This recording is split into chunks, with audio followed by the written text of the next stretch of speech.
Mahmud. Tanate Subhana Rabbika. Sabuna wa salamun ala mursalin. Alhamdulillah. Allahu Akbar.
Galatooma jennaan mee hamilee.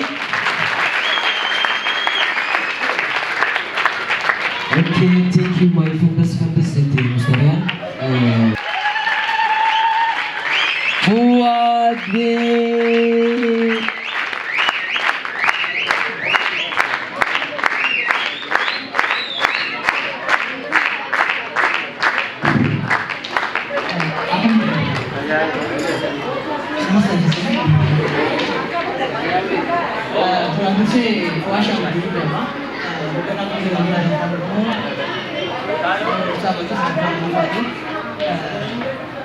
Wanta kami menjadi teman istri lagi kuah, istri ini juga faham betul teman saya lagi kuah, jadi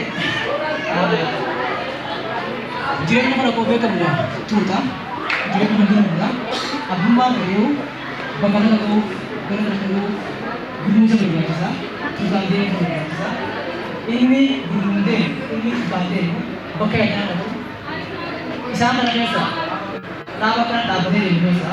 Mungkin lagi ada orang ada rumah yang berjuta. Sini ama orang tadi dari dia berjuta.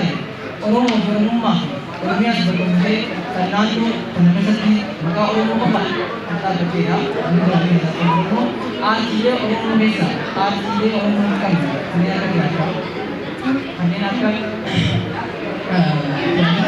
sebagai karena arti ini lagi orang boleh terkundi sisa negara itu wahid satu wahid dalam itu pilihan dunia mau untuk Tuhan asal kalau kita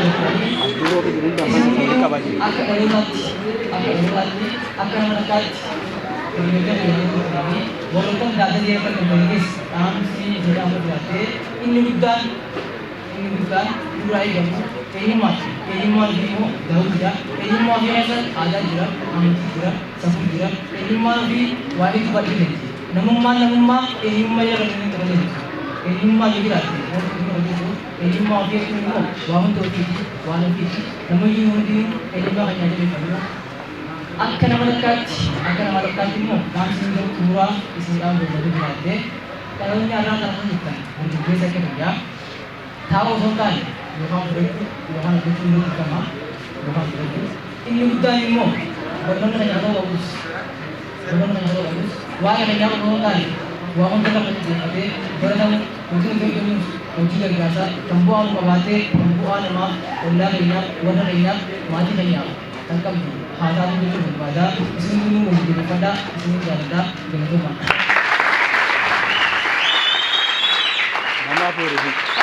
Akan mendekati aman dalam berbudi. Kemudian berarti itu jauh lagi berapa? Bosan. Bisa nanti. Operasi kan. Lama nanti. Bisa yang boleh tidak iman juga. Ada masih lagi. Bosan. Boleh.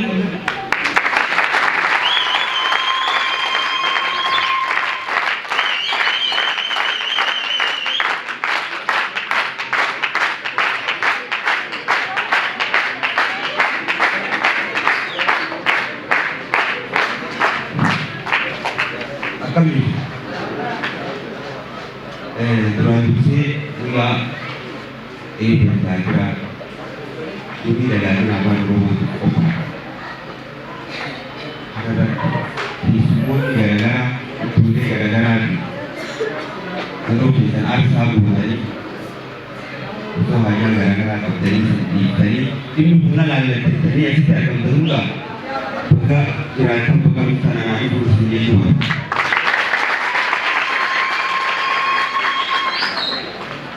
Akkasumas hawwanii fi abboowwan daa'immanii fi barattoonni yookiin guyyaa kana gabbachuu kana daa'imman kana wajjin qooddannee itti argamu keessanii galatoomaa isin jechuun barbaada.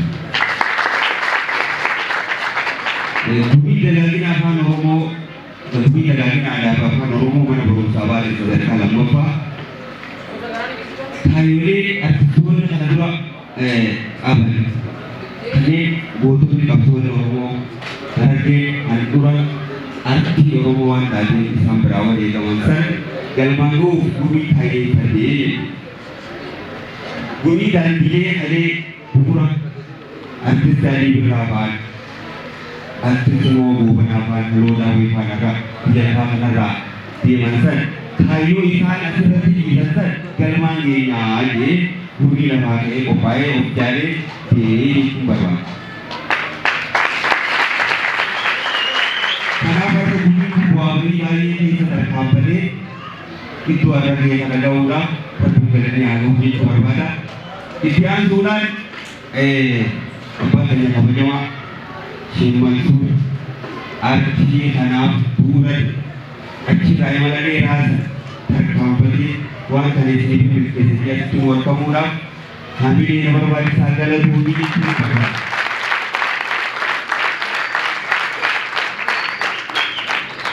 Akkasumas hawwanii fi manguddootiin asin dhuftanii daa'imman keenya kanaaf hamilee naa taatanii si cinaa jirraa bahuus si bira jirraa jettanii si cinaa argamuudhaaf galanni xiyyeeffachaa isinii jechuun barbaada.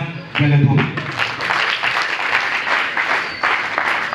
Akkasumas itti gaafatamaa mana barumsaa Baalee sadarkaa lammaffaa osoo hin jiru artiin Oromoo osoo hin jiru aadaan Oromoo isin ta'ee isaa baddee achiin naftu isin cinaan jira isin gargaara qaama keessanii ija keessanii hingee ilaa asitti hojii deemee bakka kanatti na argamu biyya galatoo fi galata jechaa kan jaallatu.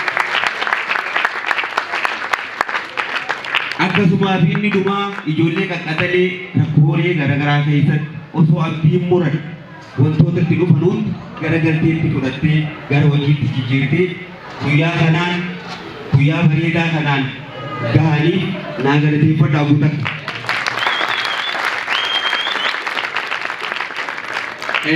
Dhumarratti immoo walitti qabaa gumii dagaagina afaan Oromoo bakka bu'aa barataa obbo Fu'aad Shaabuddin guyyaa kanaan ga'uu isaatiif hedduu haa galatoomuun jedhanii itti aansuun anaasoo warreen dheeradhuu hedduun gammade waan ta'eef guyyaa kana dhufuu kiyyaaf itti gaafatamaa mana barumsaa Baalee sadarkaa lammaffaa obbo Jaafar Mahammad asirratti bahee yaada daa'imman isaatiif qaxalee isaa kanaaf qabu akkasumas gumii dagaagina afaan Oromootiif qabu akka dhiyeessu asumaan kabajaa'ee dhabeeraa kabajaan naaf himadha.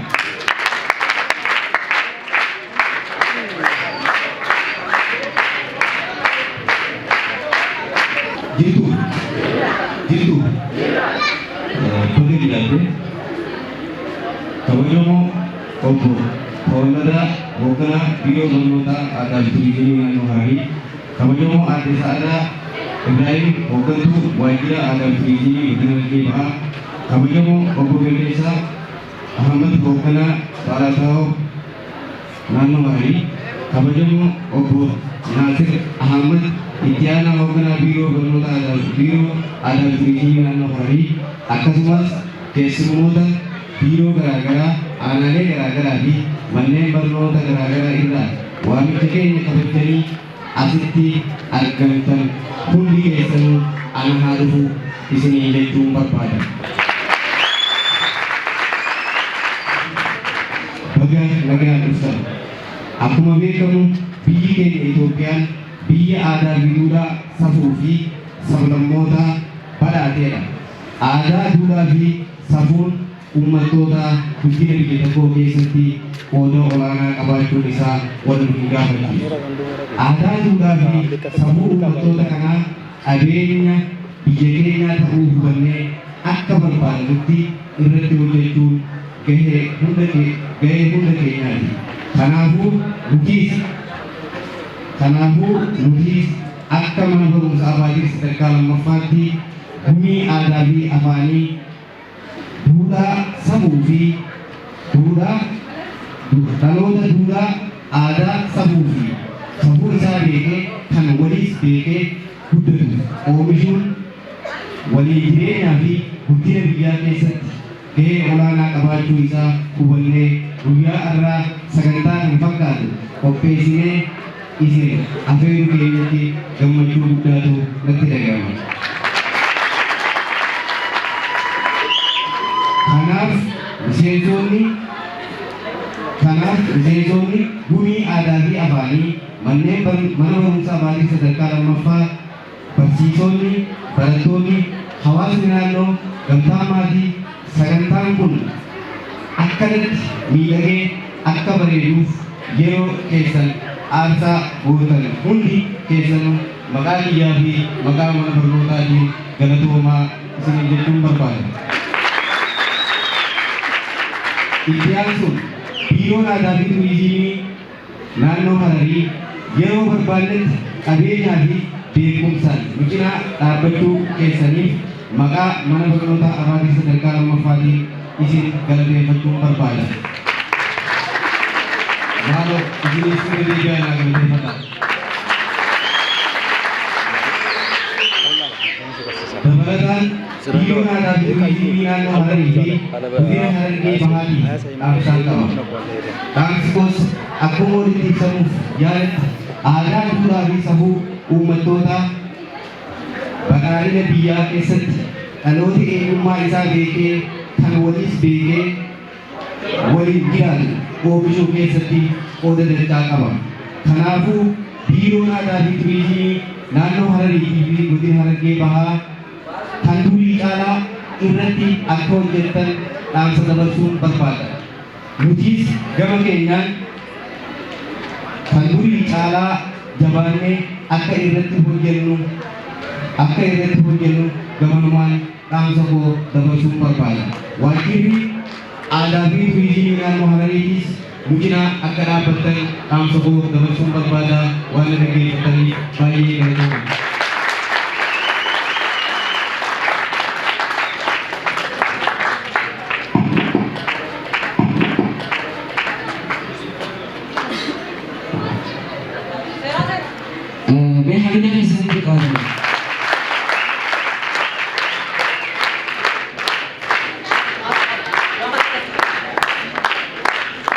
Okay, sagantaa keenya eegan.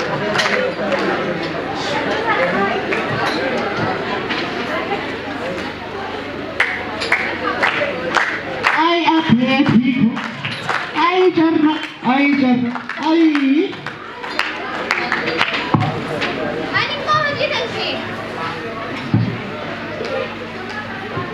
Ani mo hojjetan kee? Isa kanan arge. Nama jinne keessa waan sitti na erge. Ofii kun qabdu kan qabdu domna fakki jettee ati bawa jiraata kun nama boqotte.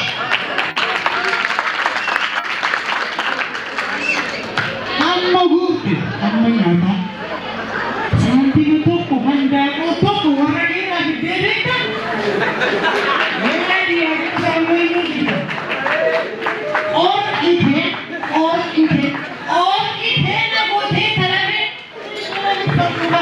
Maaltu namatti akkamitti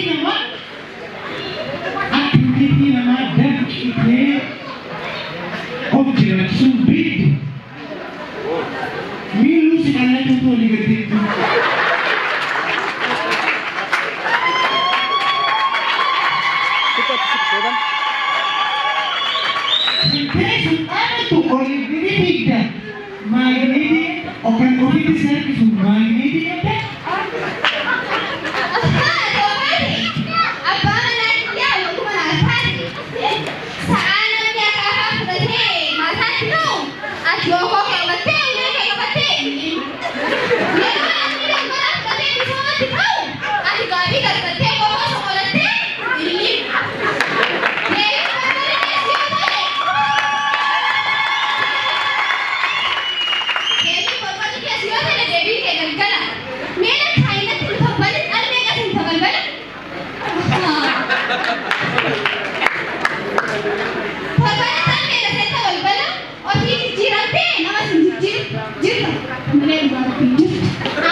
dhuguman si fuudhee mana tokko galee jireenyis jiruunis narraa galee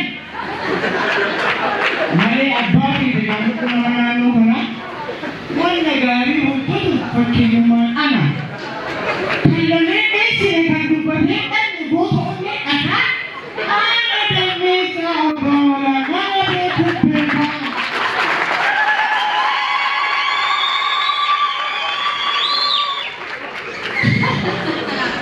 Wayyo goota ay ana fedhe ay ana goota arginee beeknu gamasi gamana goota jechuun ila akka obbonaasi akka obbonitti abbaa nagaa warra hojii warra hedduu warra yaasa ameessaa sangaa warra horatu quufaa fi dhangaa ati gadi dhaa'uu liqii kadhatalaadhaan kee baqaqee goota yoo isin jettee quufa manaa dhaqee.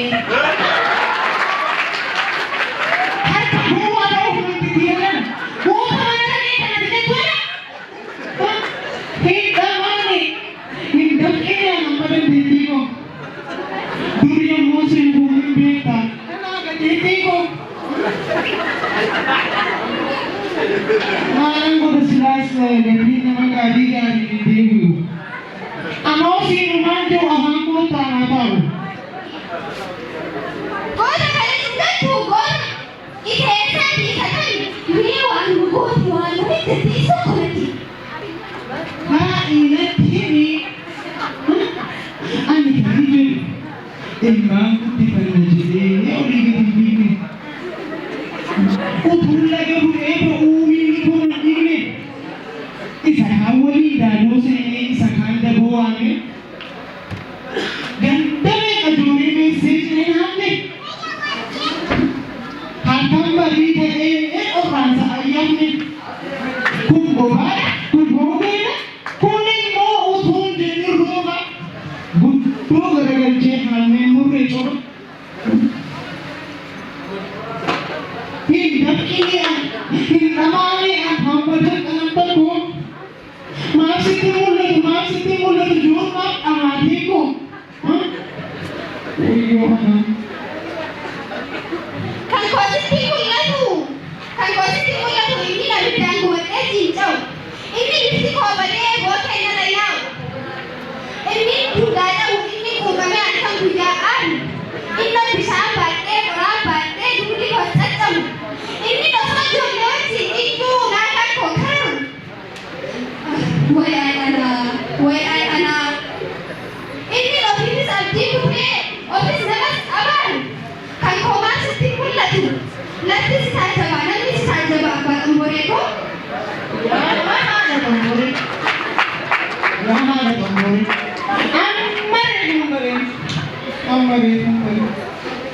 Dhugaa garaana nyaattee tana cabsitee humna edaa anis atis lachuu dhugaa qaba kan goofaa caalu jennee haloodhaan waliin bakka dagalee walii ta'uu qabnutti gufuu walii taana yoo kabajni jiraanne yoo wal jaalachuun jiraanne immoo bultii akkas jijjiiramni jiru jalqabaa malumaa kun anamma gaabbeeraa giiftii dooniifamaa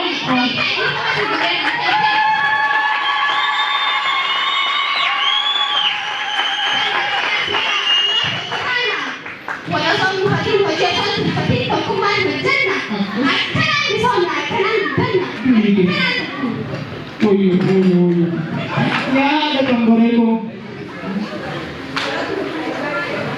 bakka gamtaan hin jirre mana walii gamteen hin jirre manni keessa ibiddaa qabsiisama. Saaphan gaafa qabse inni ollaa ija jaamsaa. Keessummaa dhiyoo sangaa qalanii Yoo walii galan alaa galanii. ottu baaree maarree afeerraa keenya beekna.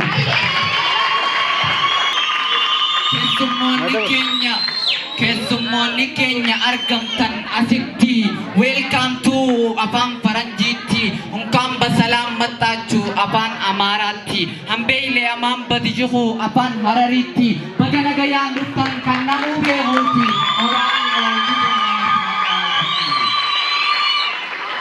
Kunootuu jalqabe qophii tantoo'anii hamileen hin jirtu maaliif calliftanii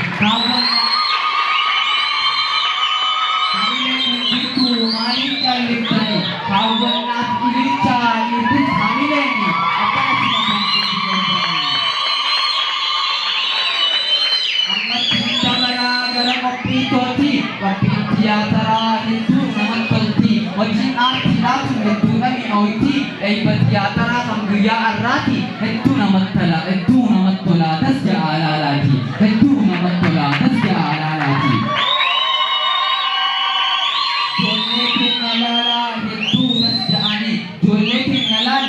uffata aadaatiin barni miidhaganii mee eessuma utte hamileen isaanii. Walaloon kennaadha waan nama barsiisa jechoota muraasaan karaa agarsiisa bohaarsaa barsiisaa mukuu nama baasa hamileen uffee aartiif nu kakaasa gootonnis gaafus jecha tarreessanii aartii ol taasisuuf isa barreessanii nutis walaloodhaan aartii haa cimsinu quuqaa oromoodhaa aartii haa ibsinu quuqaa oromoodhaa aartii haa ibsinu.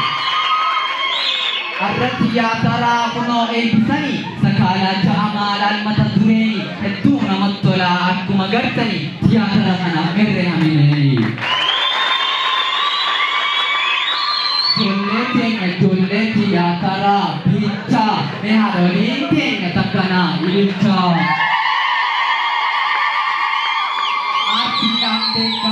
Aartiidhaan beekamna nuti Oromooni aadaa fi isiidhaan guddanne hundini safuuf seera qabna beekaa Oromooni afaan Oromoodhaa akka guddiftanii tokkummaan beekamna nuti Oromooni harka shabshaboo dhume maaliif beekanii.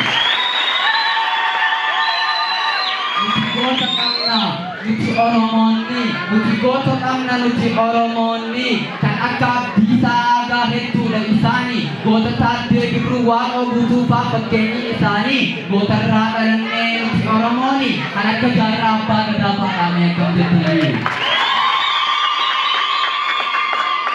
Namumaa jaallannu aartii hojjechuu nama aartii hojjechuu keenya hin jaallanne garaan bohoma isaadhaa diriirtu daawwannaaf ililchaa dhiirti harka shabshabu.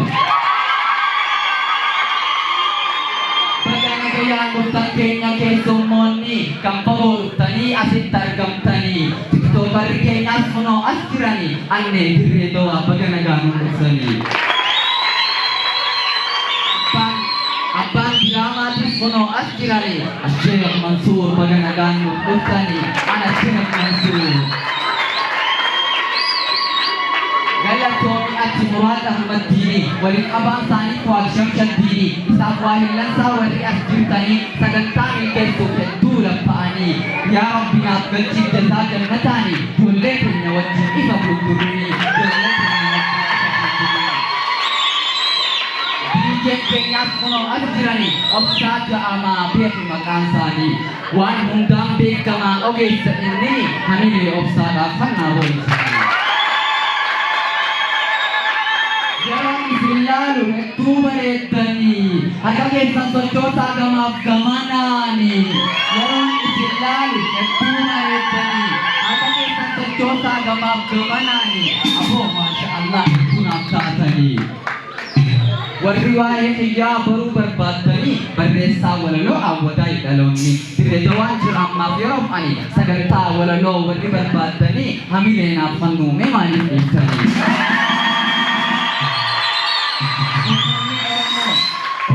Oromoo kan beekamu beeku tokkummaadha. Oromoon kan beekamtu beeku tokkummaadha. Mee takka namuutu harka wal qabadha. Qabigaa mee takka namuutu harka wal qabadha. Mee takka namuutu harka wal qabadha.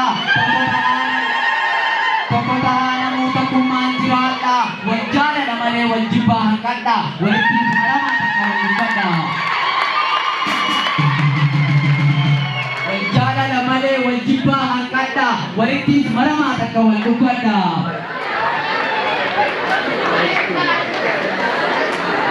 Amma ciita bara amma gamadumaa achi tarkaanfachaa xiqqaaf guddaa keenyan nagaya dhaammachaa addaan baane namuu garaanis dhaabatachaa addaan baane namuu garaanis dhaabatachaa. dhaabbachuudhaan hiraara addaan bahuudhaatu na yaaddisaa jira waan goonu hin qabnu hiyyaadinaan irra isinii jaalladha allubbuuti jarra.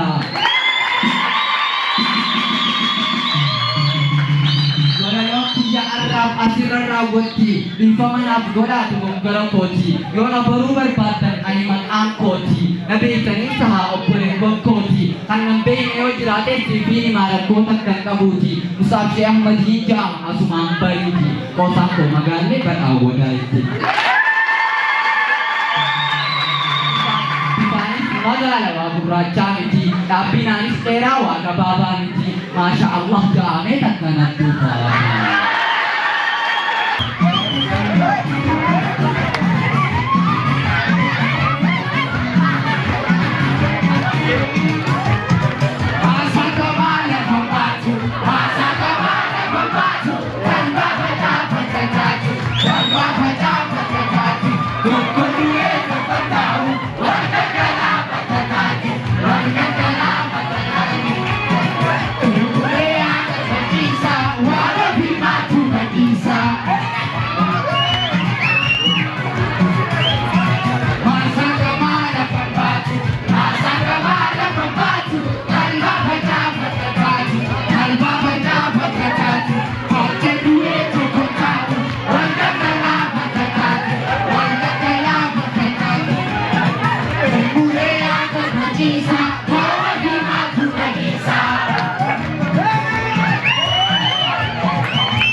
Ya anak mata wei, aku lagi begini,